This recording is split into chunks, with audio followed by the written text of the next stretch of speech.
Hi, my name is Nikki Perkins, and today I'll be going over the social penetration theory.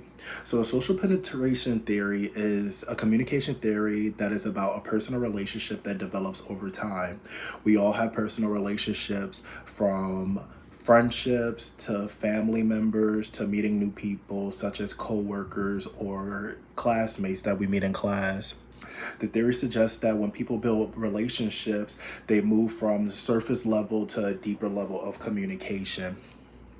And when we talk about like deeper level of communication, we could be talking about intimate conversations and communication, or we could just be talking about the surface level communication from what we start from.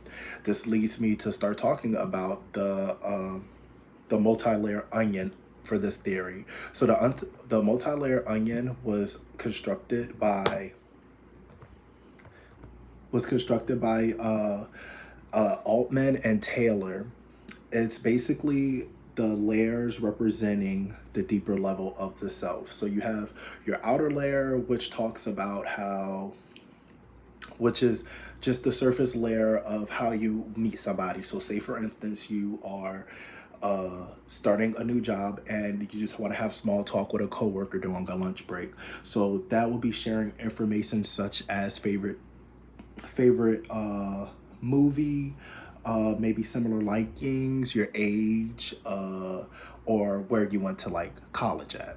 And then we get to the middle layer of the onion. That's when you become more of a friend than an acquaintance towards somebody. That's when semi-private information starts to get announced, such as political views and religious views. Many people don't usually say that when we first meet each other because it could be considered controversy.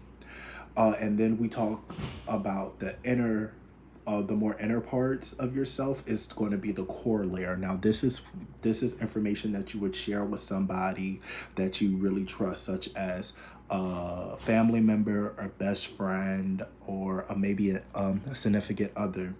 That's when you start to share and relate information that is about deeper emotions, deep value, and maybe even secrets. uh this all comes together as self disclosure, the amount of information that you want to give to a person.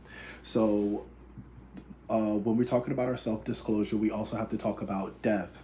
This is the forming of deep conversation through meaning and depth conversations that reveal personal experiences.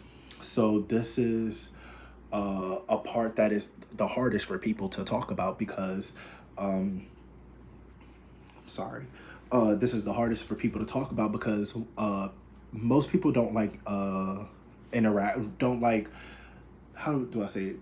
Don't like opening up about intimate or personal experience if they don't know you as well. Uh, but if they do share most of this, uh, if they do share this, it will be somebody that's very trustworthy, and somebody that person uh, knows that won't go telling all of their business or something along that matters. And then when after death, we're talking about uh, breadth.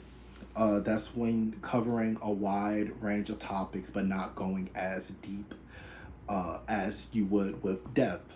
So it's basically the same thing, but also the opposite. You're still sharing information about yourself towards somebody else, but it won't be as deep.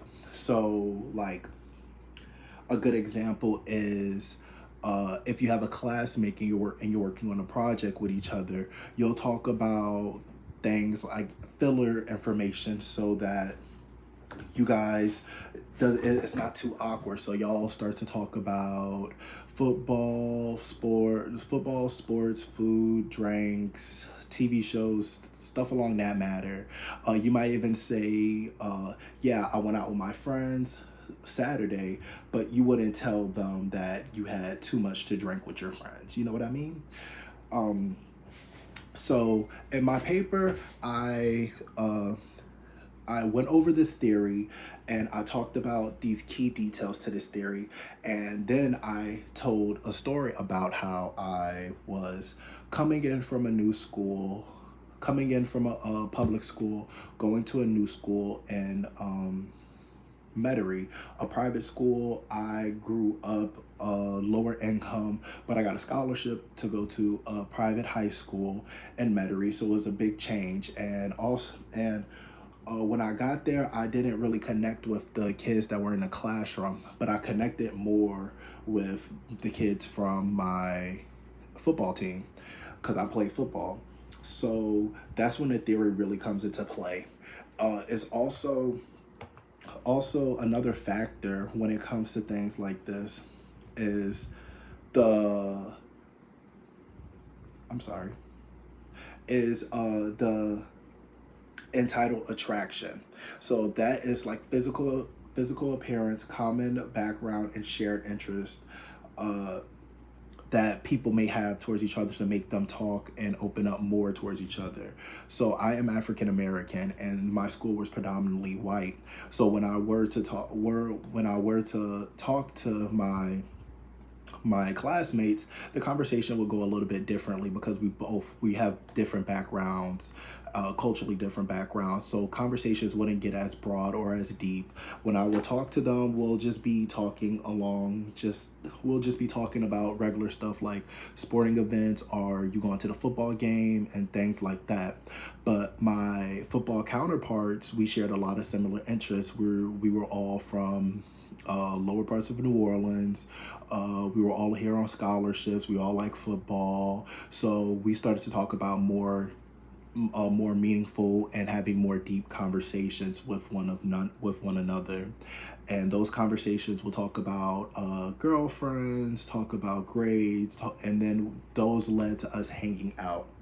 So the social the social penetration theory is in our everyday lives, and when you think about how you use it in everyday life, you start to realize how connections and relationships are built over time through this theory.